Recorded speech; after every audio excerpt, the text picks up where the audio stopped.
maayirka caasimadda magaalada Hargeysa iyo mid ka mid ah xildhibaanada golaha deegaanka caasimadda ayaa kormeer ku soo maray wadada xaafadda Cabaaye oo dib u habeyn lagu sameeyay. Labadan mas'uul oo booqday goobtaasi ayaa ka hadlay waxayna ka sheekeeyeen in ay wadooyinka magaalada Hargeysa ay dayactir fiican ku sameyn doonaan. Iyagoo arrimahaasi ka hadlayna waxay yiraahdeen dhalinyarada xaafadda iyo odayaashuba waa arkaysaa saacadu imika waxa weeye waa labadii iyo rubo maayirka caasimadda xilliga uu shaqeynayo waa Saayid waxa weeye wadooyinkii caasimadda halbowlaha ahaa waa wadadii hawlwadaag wadada aynu maraynaa waa ku meel gaar kabkeenu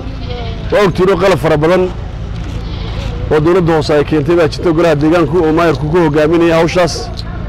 run ahaantii muddo dhow haddii la yidhaahdo waxa iman doonta in laga guuro aynu laabnaba inkastoo maayirku tanba uu ku bilaabay laabistiyo xaggaa hore oo dhan markii kabkeedu farabato lagu celceliyo uu soo laabay mudana maayir hawshii aan anaguna golaha uga mas'uulka ahayn ee hawlaha guud ee wadooyinka shaqadii sidii aad noogu tala gashay baan u wadnaa insha Allah taala waxaan u gudbi doonaa kulay degmooyinka kale warbixinta waxaan kugu siinayaa ama labada ha noqoto ama saddex ha noqoto shaqada sidii aad u tiri ayuu soconaysaa. aad baan ugu mahadcelinayaa shaqaalaha xilliga shaqeynaya ee xilliga gastaga shaqeynaya ee ilaa 5 galabnimo shaqeyn doona oo qabsanaya hawl ay ummadan wax ugu qabanayaan. run ahaantii bisha March ayay dhaqaaqi doonaan qalabkii